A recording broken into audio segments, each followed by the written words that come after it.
Grabar. Recording in progress. Bueno, el sermón de hoy día se titula El pacto y las promesas. Y nuestro sermón de hoy día está conectado directamente a los versos anteriores del capítulo 3. Y te invito a leer el verso 14. Le pido a mi hermano Javier que pueda leer Gálatas 3:14. Para que en Cristo Jesús la bendición de Abraham alcanzase a los gentiles, a fin de que por la fe recibiésemos la promesa del Espíritu. Amén. Luego que ya vimos, ¿cierto?, cómo el apóstol les dijo a los Gálatas que eran insensatos, él comienza ahora a profundizar en las verdades del Evangelio. Y una de esas verdades es la promesa del Espíritu Santo que todos los creyentes de este tiempo reciben por fe en Jesús. Y ahora Pablo por primera vez comienza a introducir el concepto de pacto aquí, que va a tomar relevancia en la carta, debido a que el anhelo del apóstol era explicar también el carácter de Dios, que lo vemos reflejado en los pactos que vemos en las Escrituras. Si ustedes se dan cuenta, cuando leemos Génesis, vemos que dice Dios hizo un pacto con Noé, Dios hizo un pacto con Abraham, Dios hizo el pacto con David y así sucesivamente. Sin duda alguna, si nosotros queremos conocer a Dios, necesitamos analizar el porqué de los pactos que Él estableció, porque finalmente son estos pactos los que nos llevan a entender mucho mejor el Evangelio. Recordemos que los Gálatas habían olvidado el Evangelio, ya no estaban considerando lo que Cristo había hecho en la cruz, estaban prefiriendo volver al yugo de la ley, a intentar agradar a Dios por medio de cumplir la ley. Sin embargo, en los versos centrales que tenemos aquí, el Señor nos quiere comenzar a enseñar cuál es la relación que existe entre su pacto y promesas con la ley que Él también dio a su pueblo. Porque los Gálatas, al cambiarse a otro mensaje, se estaban olvidando de las promesas de Dios. Se estaban olvidando de que si habían recibido al Espíritu Santo es porque Dios lo había prometido desde hace mucho tiempo a los que creyeran en Jesús. Ellos estaban renegando de alguna forma el carácter de Dios, que no cambia su palabra, que cumple sus promesas, y estaban descansando en un mensaje que venía de hombres falibles, que les aseguraban que si se circuncidaban, Dios los iba a aceptar. Ellos estaban haciendo lo mismo que Pedro en Gálatas 2:18. Habían vuelto a cosas que el Evangelio ya había destruido, la confianza en la ley. Ellos habían vuelto a construir sus vidas sobre eso y haciendo eso estaban pecando contra el Señor. Hoy el aspecto que vamos a profundizar del Evangelio nos va a llevar a ver y descansar en el carácter de Dios. Malaquías 3:6 dice: yo el Señor no cambio. Números 23:19 dice: Dios no es hombre para que mienta, ni hijo de hombre para que se arrepienta. Él dijo y no hará, habló y no lo ejecutará. Sin duda, hermanos, en este Dios podemos descansar. Sería una completa insensatez, ¿cierto?, descansar en nuestras fuerzas, en nuestros planes o en nuestras decisiones. Como nos dijo Pablo en el capítulo 2:20, con Cristo he sido crucificado y ya no vivo yo, mas vive Cristo en mí. Y lo que ahora vivo en este cuerpo, lo vivo descansando en la fe del Hijo de Dios, el cual me amó y se entregó a sí mismo por mí. Vamos a nuestro primer punto, que se titula Y a tu simiente. Y aquí entramos de lleno a nuestros textos y dice el versículo 15: hermanos, hablo en términos humanos. Un pacto, aunque sea de hombre, una vez ratificado, nadie lo invalida ni le añade. Aquí el apóstol, cierto, comienza haciendo una ilustración. Pone un ejemplo de la vida cotidiana y dice: un pacto, aunque sea de hombre, una vez ratificado, nadie lo invalida y nadie le añade tampoco. Él habla de un pacto. Pensemos en un simple pacto firmado ante notario, ¿cierto? Donde tal persona se compromete a dar o prestar un servicio a otro. Ahí se establecen las condiciones y todo, y las personas se comprometen, ¿cierto?, a cumplir. Si no, hay consecuencias. Hay multas, quizás, de por medio. Y aquí lo que el apóstol quiere enfatizar es que si esas cosas, esos pactos, los acuerdos que hacemos en esta vida, una vez que se ratifican, que se confirman, nadie los puede invalidar o añadirle algo, ¿qué más será un pacto hecho por Dios? Piensen en eso. Si las simples cosas de esta vida quizás, los pactos que se hacen en esta vida, los contratos que se firman, tienen una validez, ¿cuánto más algo hecho, un pacto hecho por Dios? Y aquí entramos al verso 16. Ahora bien, dice, a Abraham fueron hechas las promesas, y a tu simiente, no dice y a las simientes, como si hablase de muchos, sino como de uno, y a tu simiente, la cual es Cristo. Es decir, cada vez que nosotros leímos ahí en Génesis que el Señor le decía, a tu descendencia daré esta tierra, a tu descendencia tal cosa, no se refería ni a sus hijos, no se refería a sus hijos sanguíneos, sino que se refería a Cristo. Vamos a algunos ejemplos. Hermano Javier, Génesis 12:7. Hermana María, Génesis 13:15. Y hermano Alfredo, si nos puede ayudar, Génesis 15:5, por favor.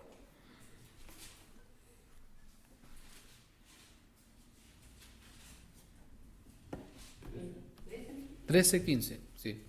Hermano Alfredo, si nos puede ayudar ahí con Génesis 15:5 después. De hermano Javier, Génesis 12:7. Dice, y apareció Jehová a Abraham y le dijo, a tu descendencia daré esta tierra. Y edificó allí un altar a Jehová y le había aparecido. ¿Qué dice ahí el texto? A tu descendencia, ¿cierto? Amén. Génesis 13:15, ¿qué nos dice? Porque toda la tierra que ves, le daré a ti y a tu descendencia para siempre. Amén. ¿Qué dice? ¿Qué decía? A tu descendencia, ¿cierto? No dice a tus descendencias. Amén. Hermano Alfredo, Génesis 15:5, porfa. Si nos puede ayudar ahí, estás ahí silenciado.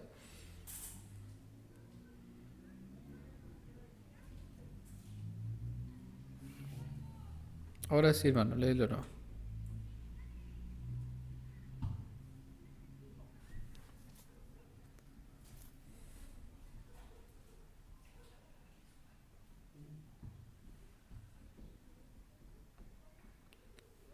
Hermano Alfredo, no te escuchamos.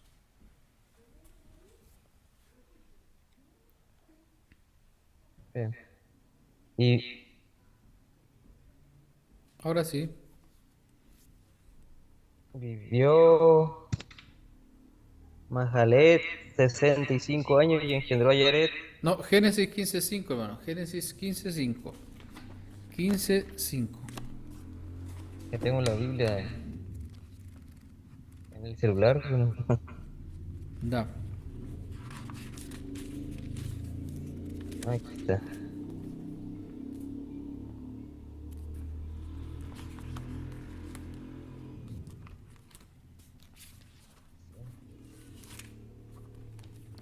Yo lo leo, hermano, no te preocupes. ¿Ya? Dice, y lo llevó fuera y le dijo, mira ahora los cielos y cuenta las estrellas si las puedes contar.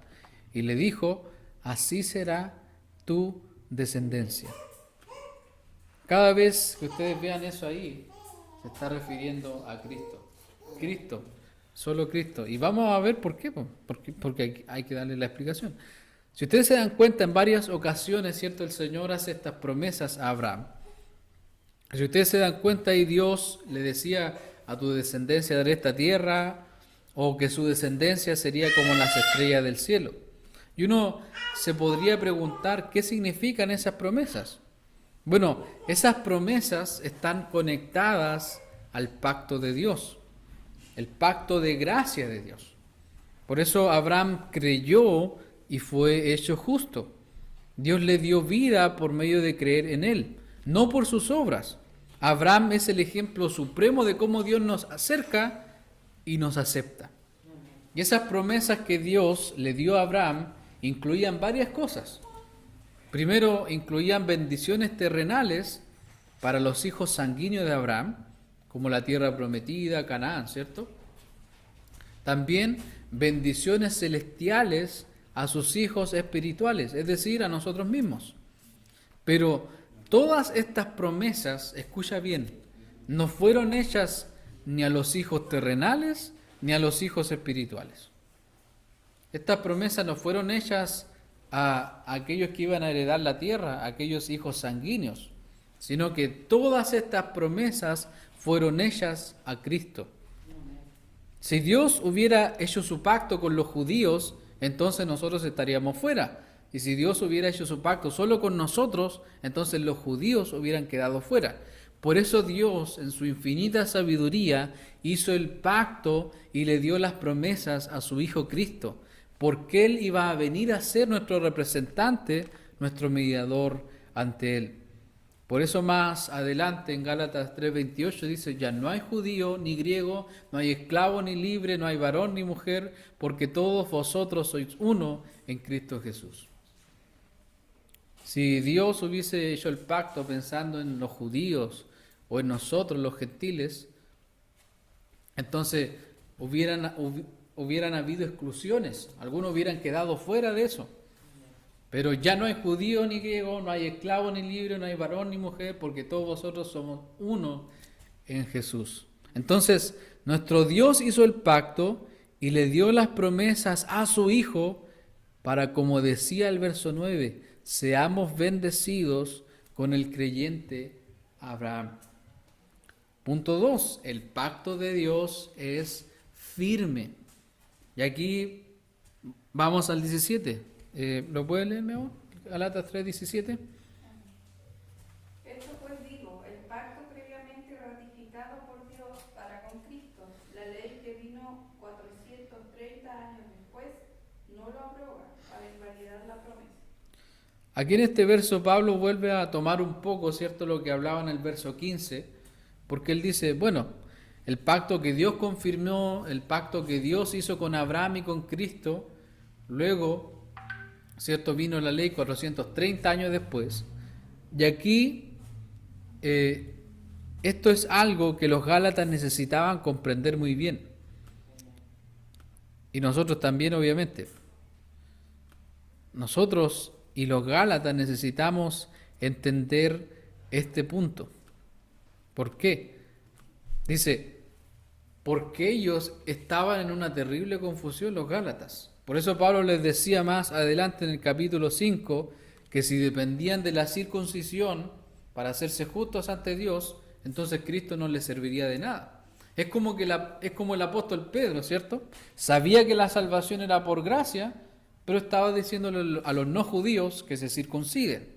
Entonces, también esto nos da a entender que estos falsos maestros tenían un pésimo entendimiento de las Escrituras, porque ellos pensaban que la ley lo que había hecho fue dejar nulas las promesas de Dios.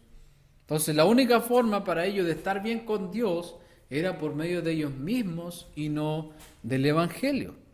Hermanos, en estos aspectos es donde vemos el carácter firme de Dios. Si Dios ha prometido algo, sería absurdo que Él introdujera otras palabras años más tarde para cambiar lo que Él había pactado y anular sus promesas.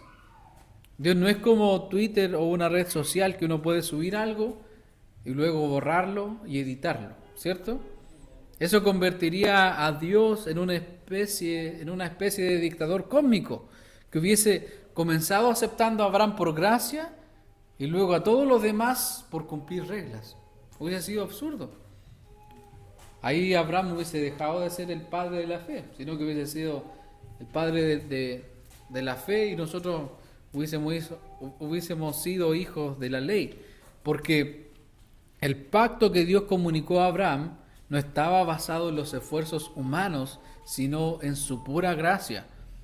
Porque si Dios llamó a Abraham desde Ur de los Caldeos, tierra de idolatría, y lo convirtió en el padre de la fe, eso es por su pura gracia. Dios, al dar la ley, en ningún momento anuló su pacto y sus promesas. Y aquí el apóstol sigue explicándonos. Dice, porque si la herencia es por la ley, ya no es por la promesa, pero Dios la concedió a Abraham mediante la promesa. Y aquí Pablo añade el término herencia, y esto también está conectado a Romanos. Vamos a Romanos capítulo 4, versos del 13 al 14. Romanos 4, del 13 al 14. ¿Qué nos dice? ¿Lo tiene, hermana María? Romanos 4, del 13 al 14. Amén. Porque no por la ley fue dada a Abraham o su descendencia la promesa de que sería heredero del mundo, sino por la justicia de la fe. Porque si los que son de la ley son los herederos, vana resulta la fe y anulada la promesa. ¿Y esta herencia fue prometida a quién? ¿A nosotros o a los judíos o a alguien más? ¿A quién fue prometida esa herencia? Según lo que hemos estado viendo. ¿A quién fue prometida la herencia? A Cristo, ¿cierto? Y quiero que leamos la primera parte de Romanos 8:17.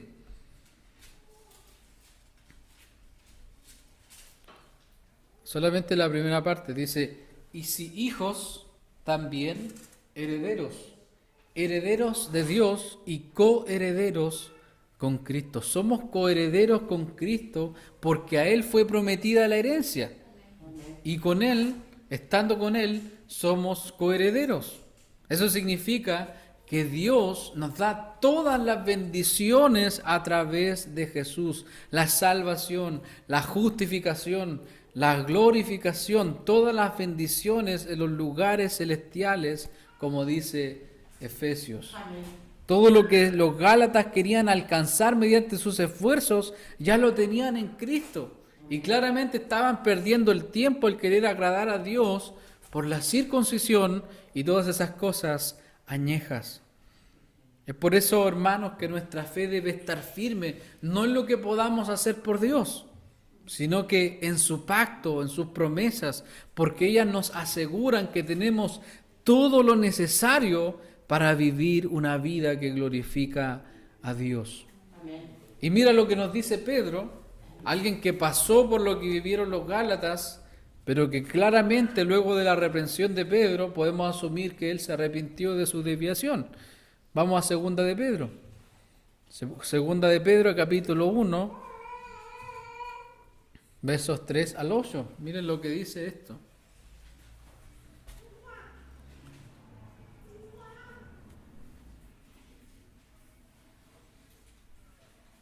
Segunda de Pedro, capítulo 1, versos del 3 al 8. Hermano Javier, ¿lo tienes? Sí, amén. Como todas las cosas que permanecen a la vida y a la piedad, no. ¿Con eso? Sí.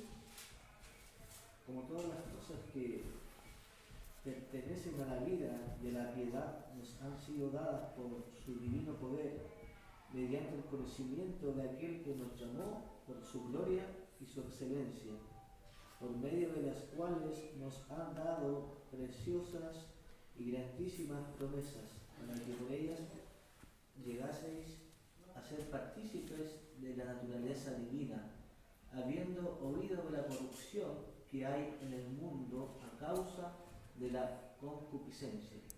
Pausa ahí un poquito. Dice, todas las cosas que pertenecen a la vida y a la piedad nos han sido dadas por su divino poder. Dice el 4, por medio de los cuales nos ha dado preciosas y grandísimas promesas. O sea que tenemos todo lo necesario para poder vivir una vida que agrada al Señor. Y ahí de los 5 al 8, de los versos 5 al 8, sigue hablando Pedro. Ya teniendo todo, ¿cierto? Miren lo que dice del verso 5 al 8. Vosotros también, poniendo toda la diligencia, por esto mismo, añadid a vuestra fe virtud, a la virtud conocimiento, al conocimiento, dominio propio, al dominio propio, paciencia, a la paciencia, piedad, a la piedad, afecto fraternal, y al afecto fraternal, amor. Porque si estas cosas están en vosotros y abundan, no os dejarán de estar ociosos, sino ni sin fruto. frutos en cuanto al conocimiento de nuestro Señor Jesucristo. Amén.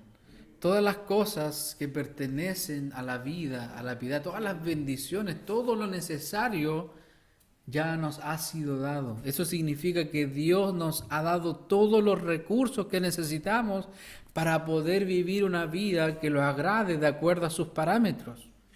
Es por esto que el apóstol estaba hablando a los Gálatas y recordándoles el carácter de Dios, enseñándoles, hey, lo necesario para vivir para Dios no viene de nosotros, no viene tampoco de un mensaje distorsionado, sino que los recursos que necesitamos para estar bien con Dios vienen de su gracia, de su pacto, sus promesas que son efectivas y seguras en la obra de Cristo. A esta obra, a la empresa de Dios, no tenemos que comprar nuestros implementos de seguridad, porque Él nos da todas las cosas. Amén. Él nos da el uniforme, Él nos da los zapatos de seguridad, el casco, el yelmo, la espada del Espíritu, todo ya, Él nos brinda esas cosas. Amén. No viene de nosotros lo que necesitamos, sino de Él. Punto 3, hasta que viniese la simiente. Verso 19, dice, entonces, ¿para qué sirve la ley?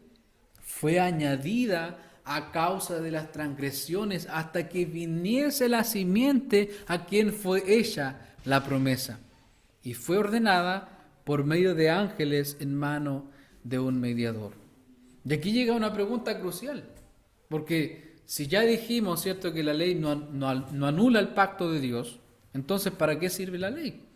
Y ahí dice, fue añadida a causa de las transgresiones hasta que viniese la simiente a quien fue ella la promesa.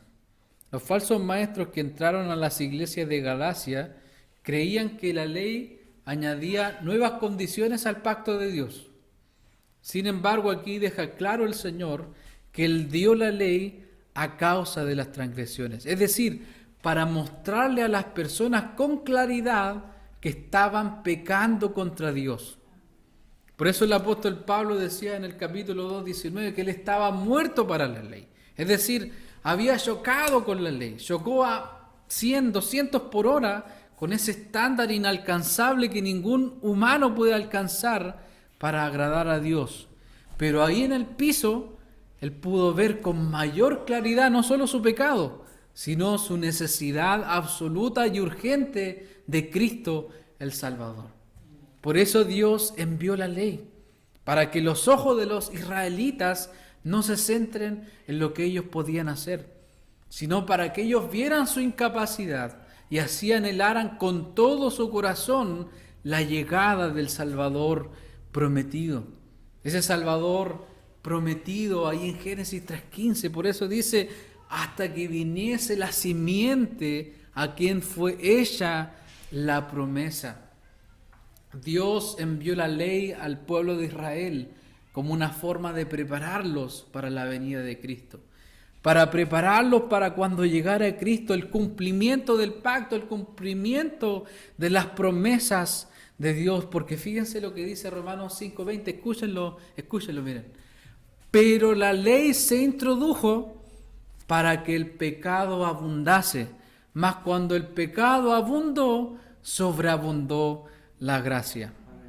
¿Te das cuenta, querido hermano, de cómo el plan de Dios es tan perfecto? En ningún momento Él dio su ley para que su pueblo se salve por obras, sino para que ellos pudieran ver con claridad cuán lejos estaban de Dios, cuán muertos y podridos estaban en sus pecados, y que la única esperanza podía venir de un Salvador que cargara el pecado, la culpa, la maldición, y que nos mostrara la gracia sobreabundante del Padre. Allí en la cruz sobreabundó la gracia. ¿Recuerdas cómo estabas cuando llegaste al Padre? muerto en tus pecados, podrido en los vicios, oliendo a muerto, pero el Señor mostró su gracia en ti y te salvó. Eso es lo que los Gálatas estaban olvidando también, que aquel que los había salvado no lo había hecho por su comportamiento, sino por la sangre del Cordero que quita el pecado del mundo. Amén. También dice que la ley fue ordenada por medio de ángeles en mano de un mediador. Y aquí quiero que me acompañes a Hechos, capítulo 7, versos del 52 al 53. Y ahí le pido a mi hermano Mauricio que pueda leer, por favor, Hechos, capítulo 7, versos 52 al 43. Yo creo que vamos a traer un cafecito el otro domingo porque está bastante largo. Hechos 7, el termo con cafecito ahí, agüita caliente. Va. Ya, Hechos 7, 52 al 53, hermano Mauricio. Estás muteado.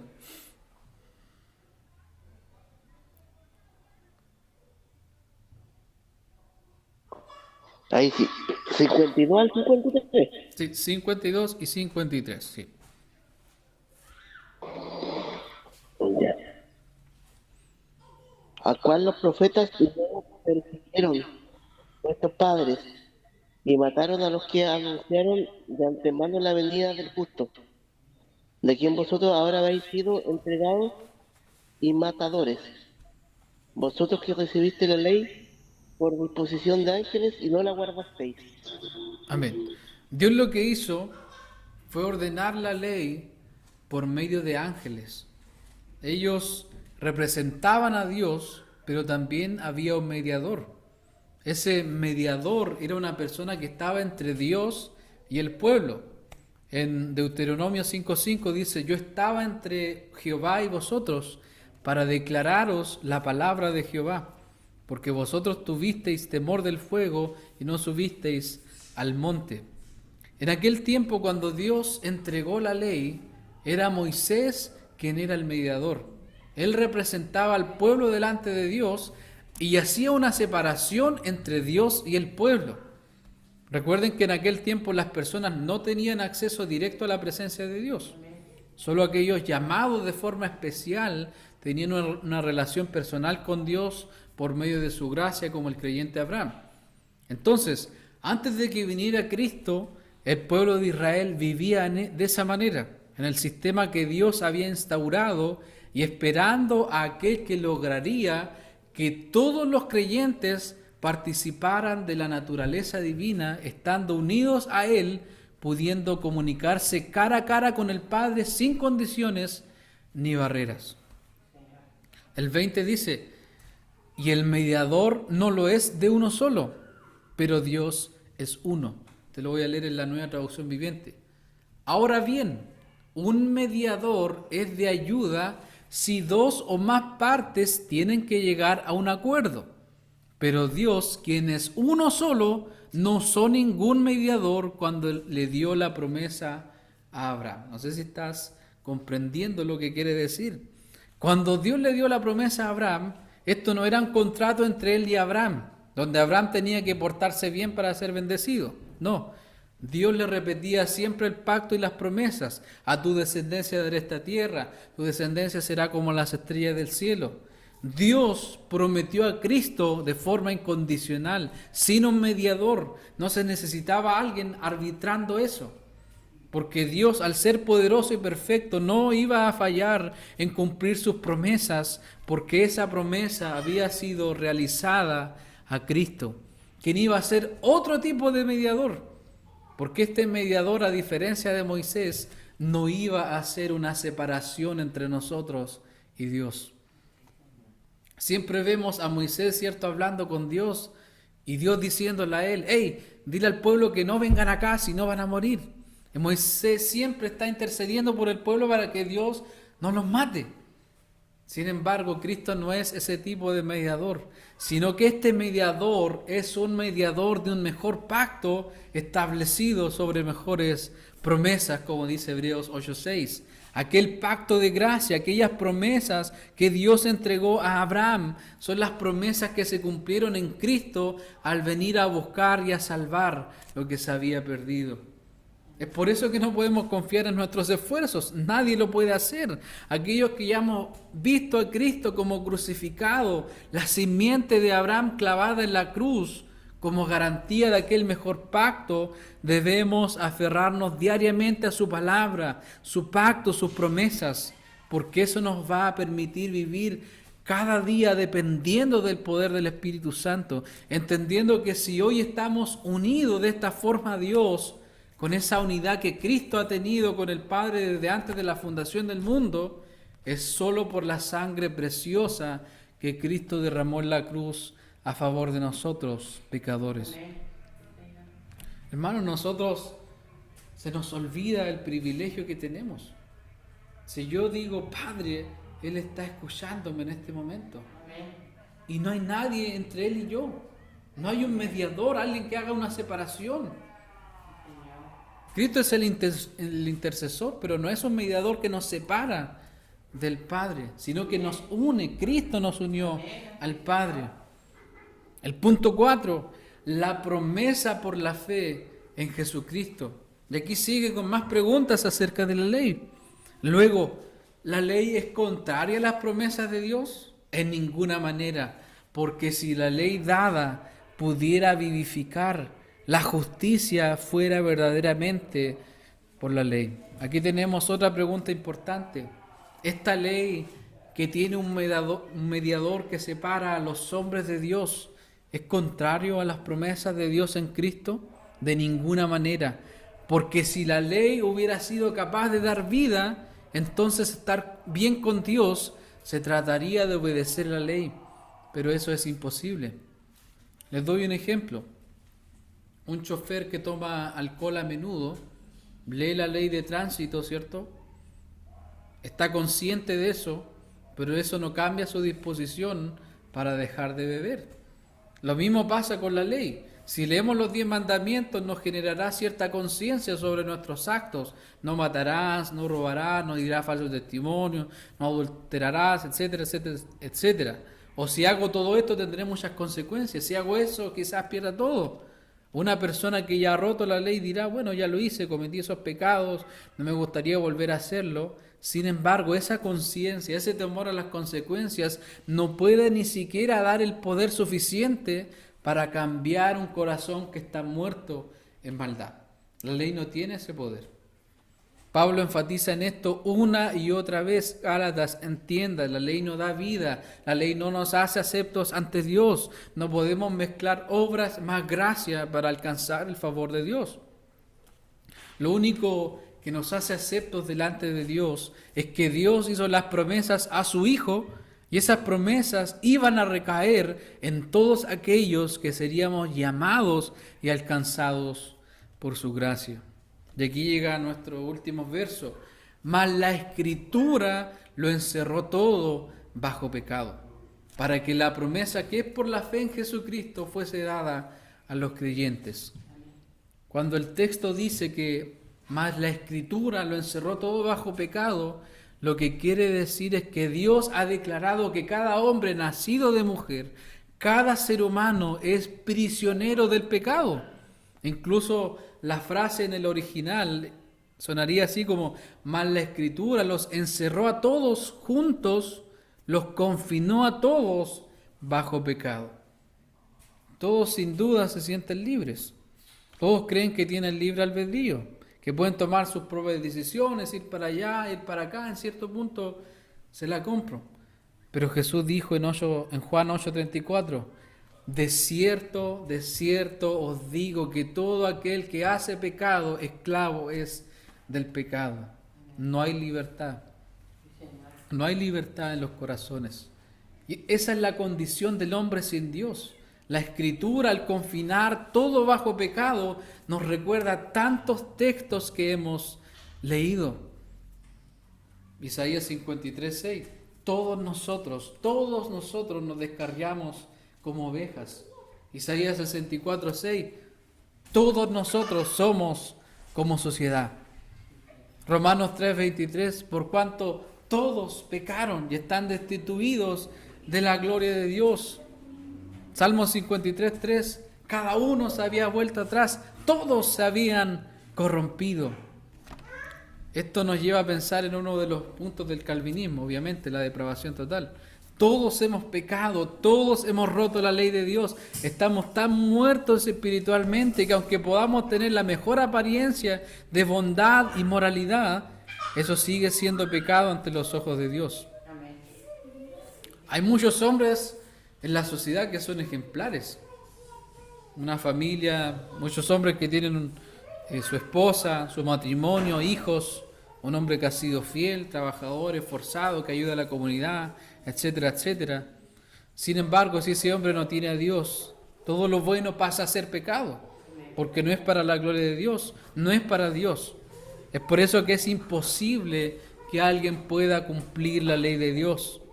Por eso Dios se encargó de enviar la ley, para que esa misma ley nos mostrara nuestro pecado, nos hiciera sentir sucios y en necesidad de limpieza, para que nos mostrara nuestra perdición, que en nosotros mismos no hay escapatoria y que el único que nos podía dar la libertad, la salvación, la gracia necesaria para nuestras pobres almas era Dios mismo a través de Jesús. Por eso el texto dice, para que la promesa que es por la fe en Jesucristo fuese dada a los creyentes. Hay una versión, la Nueva Biblia Viva, y dice acerca de los textos 21 y 22. Luego entonces, ¿es la ley de Dios contraria a las promesas de Dios? Por supuesto que no. Si pudiéramos salvarnos por la ley, Dios no nos habría proporcionado otro medio para escapar de la esclavitud del pecado, como dicen las Escrituras. La única manera de recibir la promesa de Dios es por fe en Jesucristo. La Nueva Versión Internacional del verso 22 nos dice, pero la Escritura declara que todo el mundo es prisionero del pecado, para que mediante la fe en Jesucristo lo prometido se les conceda a los que creen.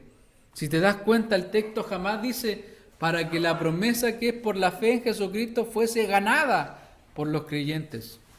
En ninguna parte dice eso, ¿cierto? ¿Qué dice? Sino que fuese ¿qué? Fuese dada, ¿cierto? Fuese dada a los creyentes. Por gracia, esto es algo que solo se obtiene por la gracia de Dios. No hay mérito alguno aquí.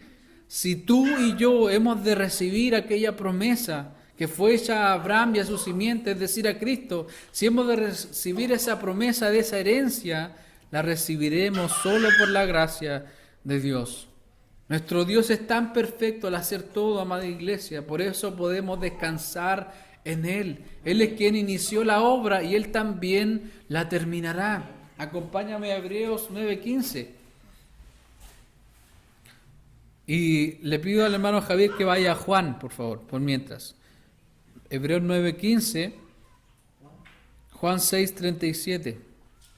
Ahí cuando te avise, hermano, lo puedes leer. Hebreos 9:15. ¿Puedes leerlo? Hebreos 9:15.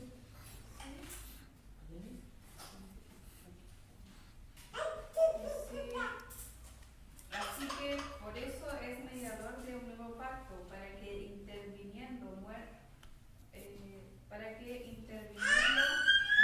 para la remisión de las transgresiones que había bajo el primer pacto, los llamados reciban la promesa de la herencia eterna.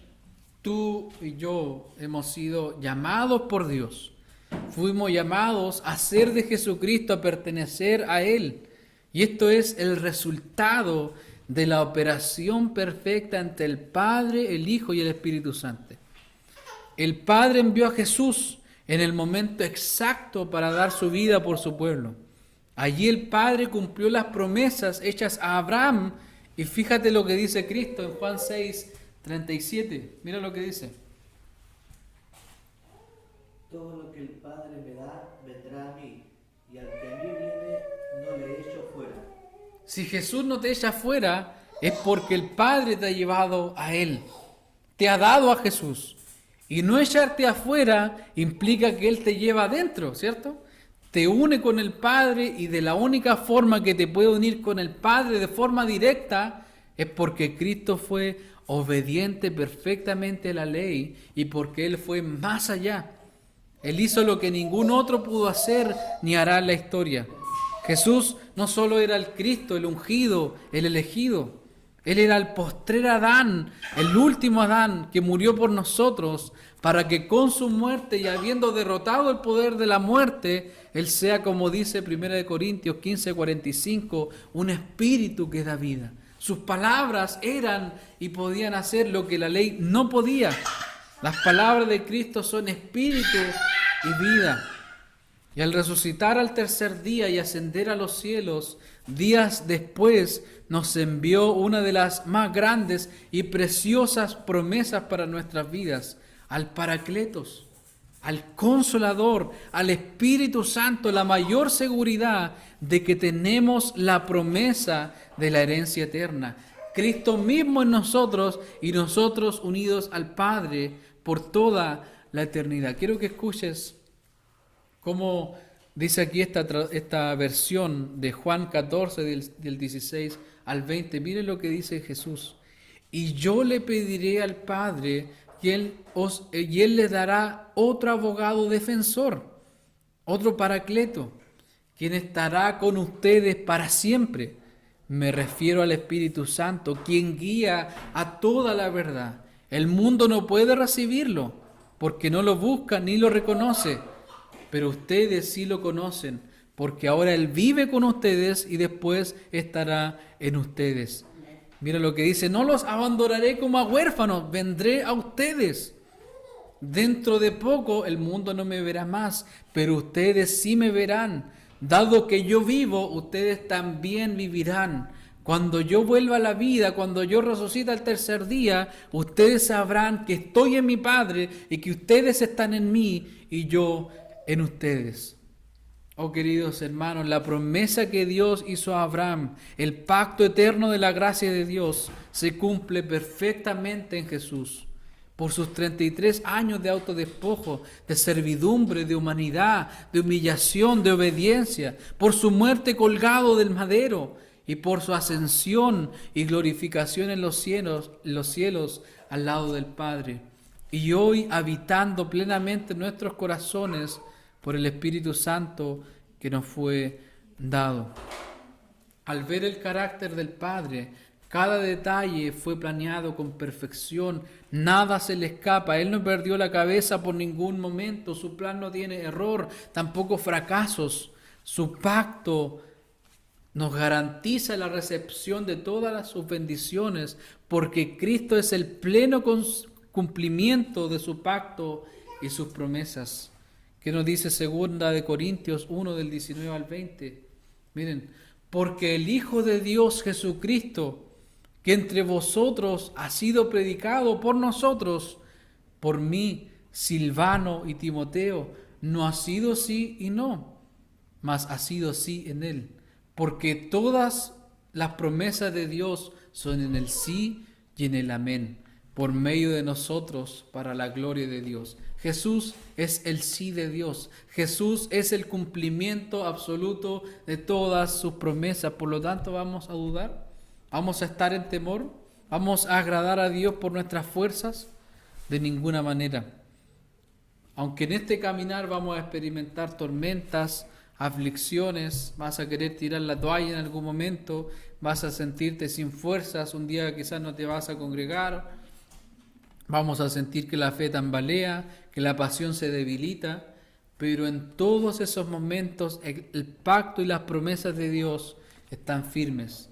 Jeremías 32:40 dice: haré con ellos un pacto eterno, nunca dejaré de estar con ellos para mostrarles mi favor. Pondré mi temor en sus corazones y así no se apartarán de mí. Una hermana llamada Wendy Bello en una conferencia de mujeres dijo hace poco: tenemos la certeza de que en Cristo Jesús tenemos todo lo que necesitamos para vivir en plenitud y en abundancia, porque nos ha dado una nueva naturaleza al Espíritu Santo y nos ha dado su palabra. Una de las promesas es que tenemos al Espíritu Santo. es Él que está a nuestro lado e intercede por nosotros, nos capacita para decirle no al pecado. Perseveremos en vivir una vida de rectitud, una vida piadosa que agrade a Dios. El que comenzó en nosotros la buena obra, la perfeccionará hasta el día de Jesucristo. Pero esa garantía dada por el Señor no es un permiso para vivir el libertinaje. Él hizo la obra y ahora nos llama a perseverar, porque nos ha dado todo lo que necesitamos. Hermanos, perseveremos en agradar a Cristo coram Deo cada día delante de Él, sostenido de su pacto y sus promesas que jamás van a fallar. Amén y amén. Ponte de pie, querido hermano.